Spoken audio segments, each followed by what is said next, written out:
Jeethu Joseph இயக்கத்தில் மோகன்லால், மீனா உள்ளிட்ட பலர் நடித்து உருவாகி மோகன்லாலின் 66வது பிறந்த நாளான மே 21ஆம் தேதி ரிலீஸ் ஆகி உள்ளது. ஏற்கனவே இந்த படத்தின் 2 பாகங்கள் வெளியாகி ரசிகர்கள் மத்தியில் நல்ல வரவேற்பை பெற்று வெற்றி படமாக உருவானது.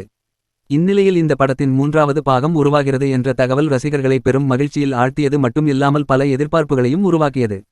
ரசிகர்களின் எதிர்பார்ப்பை 3வது பாகம் நிறைவேற்றியதா இல்லையா என்பது குறித்து இந்த விமர்சனத்தில் பார்க்கலாம். 3வது பாகத்தின் கதையை பொறுத்தவரையில் முதல் 2 பாகங்களிலும் மகனே கொல்லப்பட்டிருந்தாலும் மன்னிப்போம் மறப்போம் என்ற சுபாவத்தில் இருந்த சித்திக்கின் கதாபாத்திரம் இதில் நேர் எதிராக வடிவமைக்கப்பட்டுள்ளது. காவல்துறையும் நீதிமன்றமும் வருண் கொலை வழக்கை கைவிட்ட நிலையில் ஜார்ஜ் குட்டி சினிமா மீது இருக்கும் தனது ஆசையை தீர்த்துக் கொள்ள ஒரு கதாசிரியராகவும் தயாரிப்பாளராகவும் உருவெடுக்கிறார். தனது மூத்த மகள் அஞ்சுவுக்கு திருமணம் செய்து வைக்க முயற்சிக்கிறார். வரன்கள் அமையும் என்று எதிர்பார்க்கும் நேரத்தில் அவை கைவிட்டு போகிறது.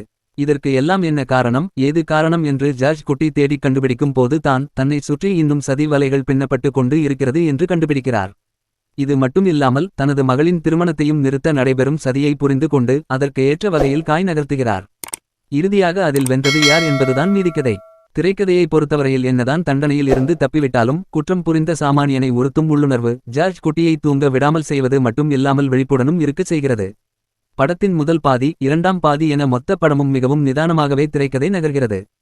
சரியாக கிளைமாக்ஸுக்கு சுமார் 30 நிமிடங்களுக்கு முன்னதாக விறுவிறுப்பான திரைக்கதையும் சுவாரஸ்யமான கதாபாத்திர எக்ஸ்டன்ட்களும் இருக்கிறது. தனது குடும்பத்தை காப்பாற்ற ஜார்ஜ் குட்டி என்ன வேண்டுமானாலும் செய்வார் என்பது திருஷ்யம் ரசிகர்களுக்கு தெரிந்ததுதான் என்றாலும் முந்தைய 2 பாகங்களில் இருந்து வேறுபடுத்தி காட்டுவதுடன் திருப்தி அடைய வைப்பதிலும் என இயக்குனர் ஜீத்து ஜோசப் ஹாட்ரிக் சிக்சர்கள் விளாசிவிட்டார். கடைசி 30 நிமிடங்கள் மட்டும் இப்படி இல்லாமல் முந்தைய 2 மணி நேர ஃப்ளாட்டிலேயே நகர்ந்திருந்தால் சீக்குவல் பாகங்களை எடுத்து கல்லா கட்டும் படங்களின் வரிசையில் திருஷ்யமும் இணைந்திருக்கும். ஆனால் படக்குழு அப்படியான தவறை செய்யாததற்கு பாராட்டுகள்.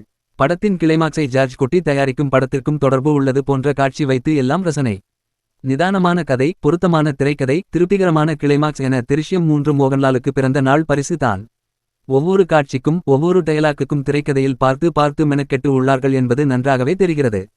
சதீஷ் குரூப்பின் ஒளிப்பதிவு, அனில் ஜான்சனின் பின்னணி இசை என இரண்டுமே நன்றாகவே ஒர்க் அவுட் ஆகி உள்ளது. திருஷ்யம் படங்களின் ரசிகர்களுக்கு திருப்தி அளிக்கும் படமாக இருக்கும். 4வது பாகத்திற்கு லீட் கொடுத்து முடித்துள்ளார்கள். மொத்தத்தில் படம் 3வது இன்னிங்ஸிலும் செஞ்சுரி அடித்துள்ளது. நன்றி.